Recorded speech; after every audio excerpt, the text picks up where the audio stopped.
Ok, c'est parti. Donc, pour commencer, quelques définitions sur des termes que je vais utiliser plusieurs fois dans cette présentation. Donc, c'est afin de clarifier les choses avec vous dès le début. Alors, donc, on va parler beaucoup de fois du remarketing.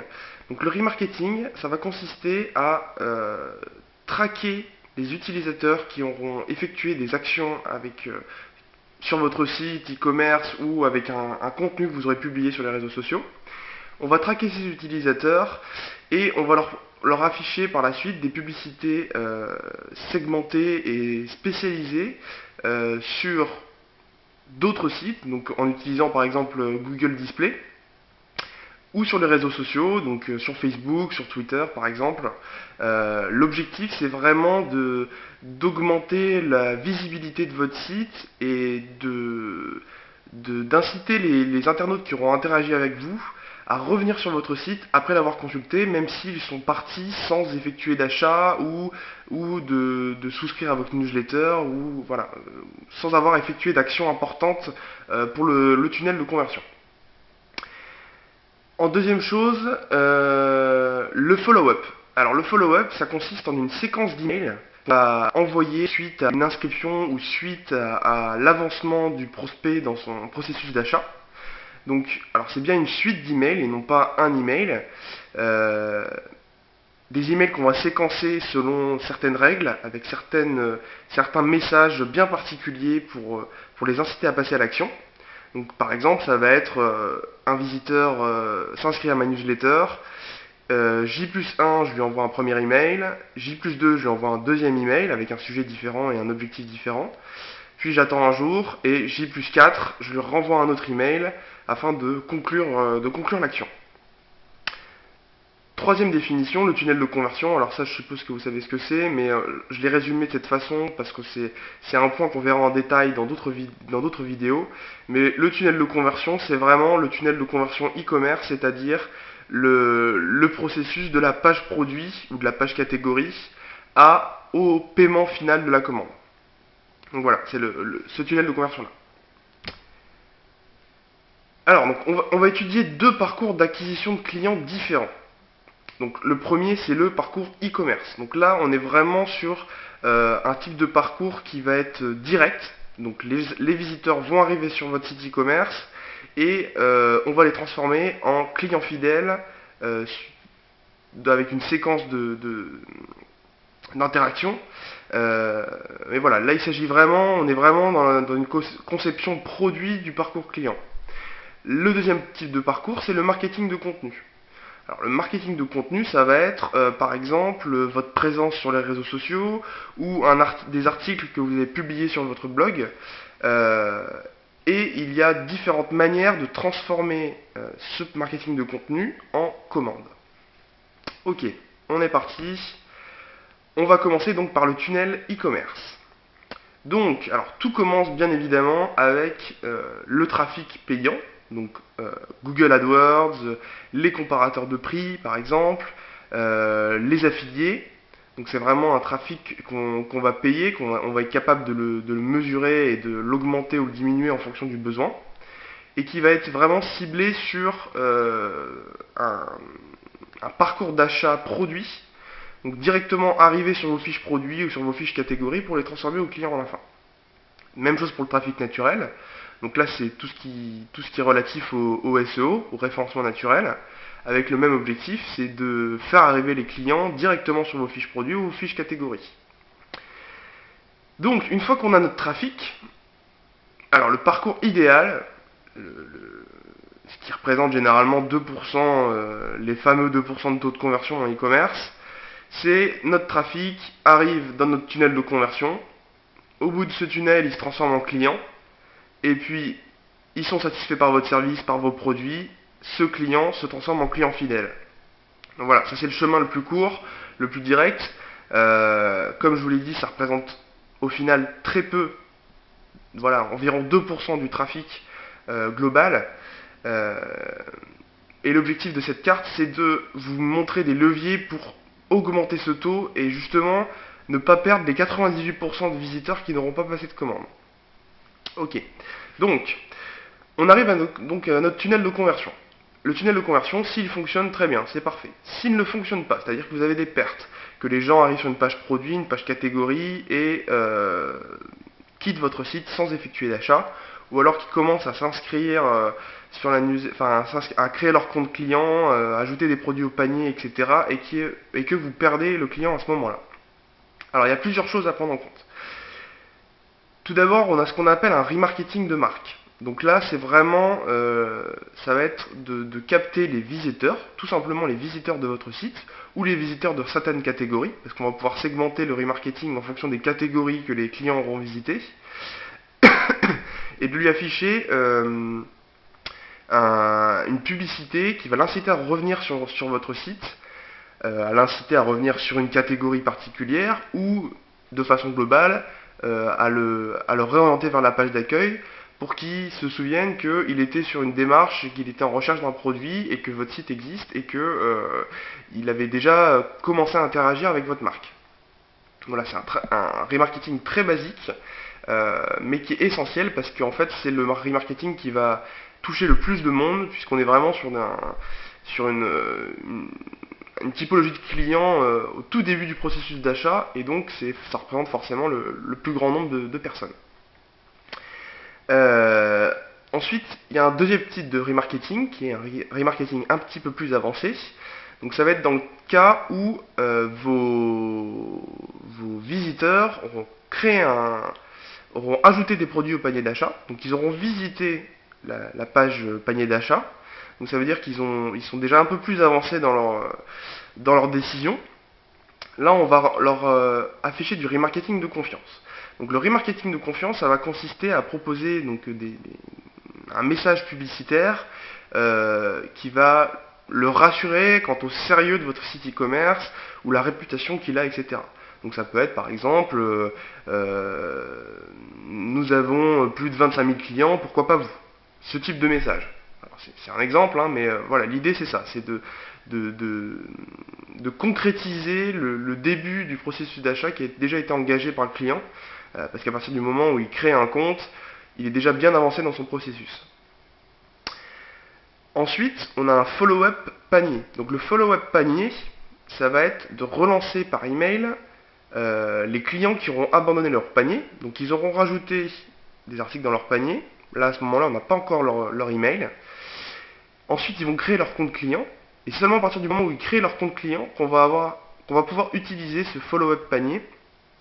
Donc typiquement, ça va être d'envoyer un email en rappelant le contenu du panier, en leur rappelant que ils ont un panier en cours et que il leur reste que quelques jours pour concrétiser leur panier.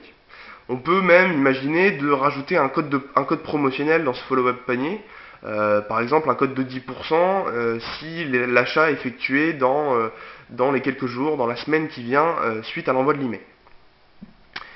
Donc ça va permettre d'augmenter, ces trois leviers vont permettre d'augmenter le taux de conversion et de transformer plus de visiteurs en clients. Donc une fois qu'on a notre client, donc le travail ne s'arrête pas là, parce que le problème en e-commerce, c'est que les dépenses, tant en trafic payant qu'en trafic naturel, parce que quoi qu'on dise, le trafic naturel, il n'a pas vraiment grand chose de naturel, il faut payer des gens pour s'en occuper, et c'est un vrai travail pour avoir une bonne visibilité sur Google. Si on arrête le tunnel à ce moment-là, on a généralement un retour sur investissement qui est quasiment nul, c'est-à-dire qu'on gagne peu d'argent en fait à ce moment-là. Et c'est vraiment en transformant les clients en clients fidèles, donc des clients qui vont repasser commande au moins une deuxième fois sur votre site, c'est à ce moment-là qu'on gagne de l'argent. Et c'est d'ailleurs une des principales erreurs des sites e-commerce avec lesquels je travaille. Ils s'arrêtent à cette étape de clients et ne cherchent pas à augmenter le nombre de gens qui vont repasser commande sur leur site, alors que c'est vraiment le nerf de la guerre et c'est là-dessus qu'un site e-commerce gagne de l'argent. Donc, pour transformer un client classique en un client fidèle, toujours deux leviers, donc le remarketing promotionnel. Donc là, le remarketing promotionnel, c'est un troisième type de remarketing, c'est-à-dire qu'on va prendre en compte les achats ou le type de produit qu'a commandé ce client, pour lui proposer une publicité qui va être vraiment segmentée et spécialisée pour ce client-là, et l'inciter à revenir sur votre site en lui proposant une offre promotionnelle, donc moins 20% sur cette catégorie, ou un nouveau produit, c'est de la promotion classique, mais on va le tracer sur d'autres sites et puis sur les réseaux sociaux avec le même message, vraiment l'inciter à repasser commande sur le site. Ensuite, deuxième chose, le follow-up ou la newsletter. Alors c'est la newsletter, vous savez tout ce que c'est, voilà, ça va être d'envoyer toutes les semaines, toutes les 2 semaines, une newsletter à vos clients. Par contre, il ne faut pas cibler tous vos clients, mais il s'agit vraiment d'envoyer une newsletter qui va être adaptée à cette typologie de clients. Donc, par exemple, si votre client a commandé une télé, vous n'allez pas lui envoyer une newsletter qui parle de microphone. Il faut segmenter votre base pour que votre newsletter soit la plus pertinente possible et le meilleur retour sur investissement. Également, dans le follow-up, vous avez des emails quasiment transactionnels de type, en fait, en segmentant votre base et en identifiant les clients qui n'ont pas passé commande depuis X jours, ou les clients qui n'utilisent pas leur point de fidélité, voilà, donc ça c'est quelque chose qui est directement relié à votre connaissance de vos clients. Et l'idée c'est de relancer automatiquement, donc les clients qui ont par exemple, je sais pas moi, 10 euros en bon d'achat de fidélité, de les relancer et de leur dire, n'oubliez pas que vous avez ce bon d'achat disponible pour repasser commande. Également, si le client n'a pas passé commande depuis par exemple une trentaine de jours, lui envoyer un email en disant vous nous manquez et du coup on vous propose une réduction de 10% sur votre prochaine commande avec ce code de promotion. Voilà, donc ça c'est vraiment un follow-up, encore une fois, qui va consister en une séquence d'emails pour inciter, transformer ce client si chèrement acquis en client fidèle avec qui on va commencer à gagner de l'argent. Dernier point sur ce tunnel e-commerce, c'est le parrainage et la notoriété. Alors ça c'est quelque chose effectivement d'assez classique et qui est essentiel pour le développement. Tous les clients que vous allez gagner, et les clients, particulièrement les clients fidèles, vont être les ambassadeurs de votre site e-commerce.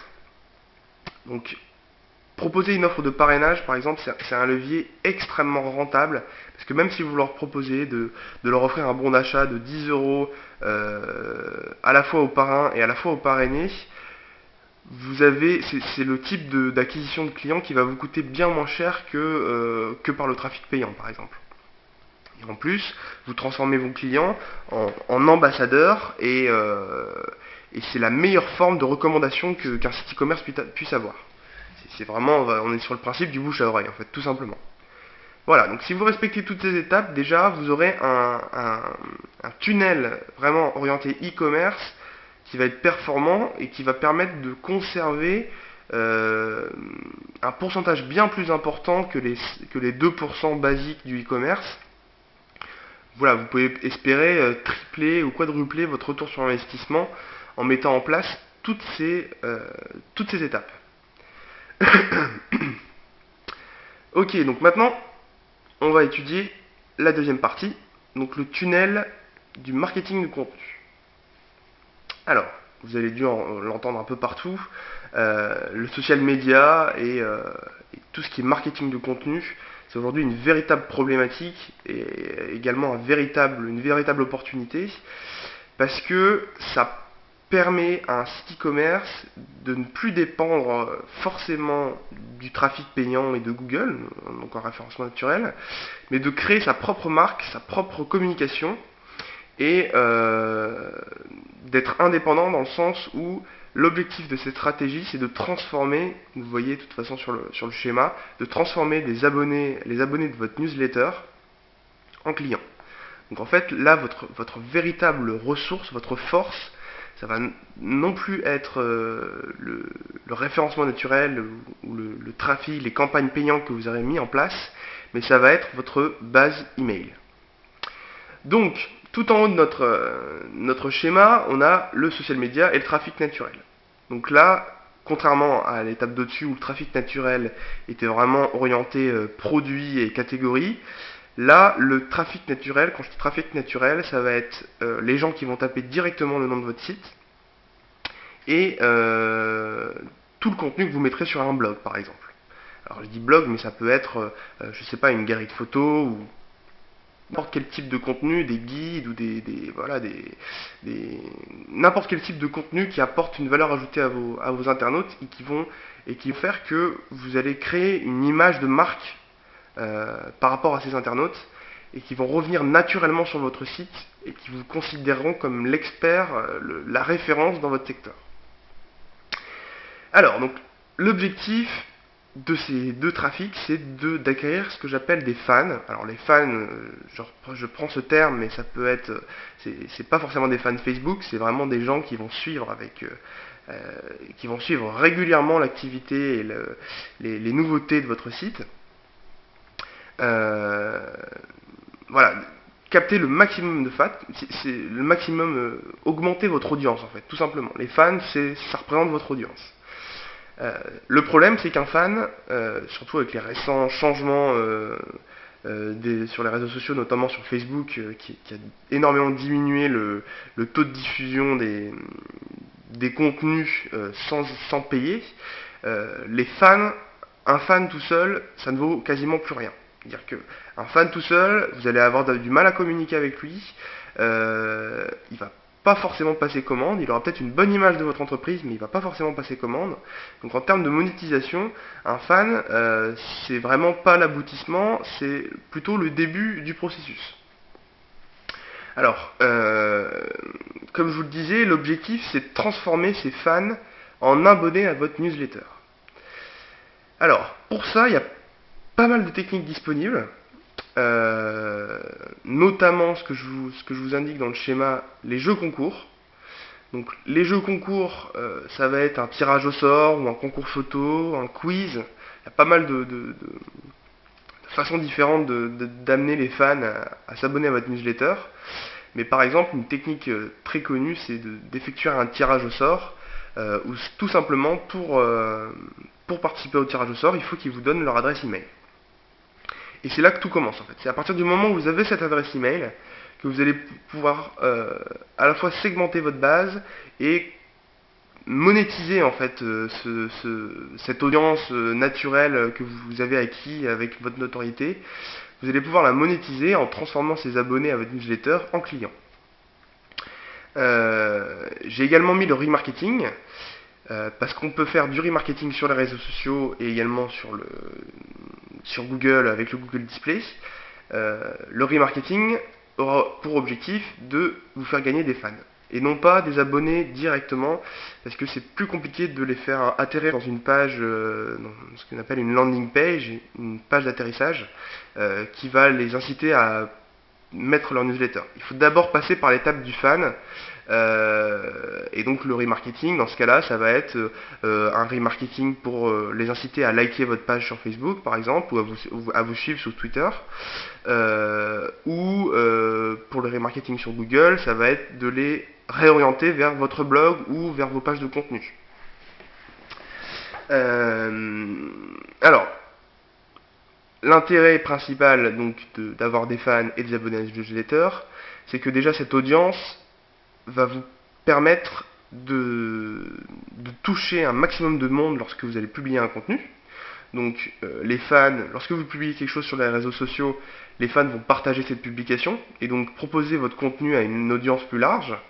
Et même chose pour les abonnés de votre newsletter, puisque pour chaque nouveau contenu que vous allez publier sur les réseaux sociaux ou sur votre site, vous allez pouvoir notifier vos abonnés qui vont forcément, pour la plupart, visiter votre site, regarder le contenu et, sur le même principe, partager ce contenu sur leurs réseaux sociaux ou sur leurs propres canaux de communication, comme par exemple si vos abonnés ont un blog, il se peut très bien qu'il y ait un lien vers votre site sur un contenu particulier, et ça aide indirectement à augmenter votre présence sociale et à augmenter votre référencement naturel par le biais de liens. Donc, une fois qu'on a ces abonnés, on retourne toujours au même point, ce fameux follow-up. Alors là, le follow-up, il est très généraliste parce que vous pouvez segmenter votre base de 10 000 façons différentes et proposer 10 000 follow-up différents à ce moment-là. Généralement, il faut avoir un follow-up basique où l'objectif c'est ces abonnés newsletter, il va falloir leur proposer une séquence d'emails. Alors généralement, ce que je mets en place pour mes clients, c'est une séquence d'emails de 4 à 5 emails sur une semaine pour créer une relation entre cet abonné et votre marque. Donc lui proposer des contenus suffisamment intéressants pour le rassurer sur la crédibilité de votre entreprise et la valeur ajoutée que vous pouvez apporter à des clients de votre site e-commerce. Donc ça va être par exemple présenter votre entreprise, présenter en quoi elle est différente des autres, en quoi vous vous démarquez, quelles actions vous faites, et ça va être également dans les emails suivants de proposer du contenu. Donc un contenu qui aura bien sûr rapport avec votre secteur. Et voilà, donc lui proposer quelques contenus, ça peut être 2-3 emails de contenu pur, sans rien demander en retour. On est vraiment là sur. On crée la relation de confiance entre l'abonné et le site e-commerce. Et seulement au bout du 5e email, donc, voilà, au bout de 5 emails, en supposant qu'il les ait tous ouverts, tous lus, il y a déjà une relation qui s'est créée. C'est seulement au bout du 5e email que vous allez envoyer un email transactionnel, donc qui va inciter cet abonné à passer à l'action et à se transformer en client. J'ai également ajouté le remarketing de confiance. Donc le remarketing de confiance, c'est un petit peu le même principe que ce qu'on avait dans le tunnel de e-commerce que je vous ai présenté juste avant. À cette étape, je l'ai mis au même niveau que le follow-up, parce qu'à cette étape, on est vraiment dans une optique de créer une relation avec l'abonné, et on n'est pas du tout dans une optique de transformation commerciale. Si vous créez de la confiance et que les internautes sont convaincus de votre pertinence et du fait que vous soyez un expert dans votre domaine, les commandes et la transformation en client se fera d'elle-même. Ensuite, on arrive exactement au même tunnel en fait que le e-commerce, puisqu'à partir du moment où vos clients, ou vos abonnés, ou vos fans deviennent un client, on va leur proposer le même type de follow-up, de newsletter et de remarketing promotionnel que pour le tunnel du e-commerce. Donc voilà, je ne vais pas répéter ce que j'avais dit, mais on va lui rappeler qu'il ait des points de fidélité, qu'on lance tel ou tel produit, et puis toujours du remarketing promotionnel pour que même lorsqu'il n'est pas sur votre site, même lorsqu'il est sur d'autres sites ou sur les réseaux sociaux, il se souvienne de la relation que vous avez déjà créée avec lui et qu'il garde votre site en tête et que si jamais il a besoin de produits relatifs à votre activité, le premier site qui lui vienne en tête, ce soit le vôtre parce que vous lui aurez matraqué le message que vous êtes présent, que vous êtes sérieux et que vous avez une vraie valeur ajoutée à proposer. Voilà, c'est tout pour cette présentation. J'espère que ça vous a plu. Alors évidemment, là on gratte la surface de ce qui peut se faire en termes de remarketing et de follow-up, et surtout de segmentation client, parce que la vraie clé du succès de ce type de stratégie, c'est vraiment de segmenter votre base et d'adresser les bons messages au bon moment aux bonnes personnes. C'était un cours d'introduction. Je suis en train de créer la suite, elle va arriver très bientôt, donc ne manquez surtout pas la suite et inscrivez-vous dans le formulaire que vous trouverez ci-dessous. On se retrouve très bientôt. Allez, bonne journée, à bientôt.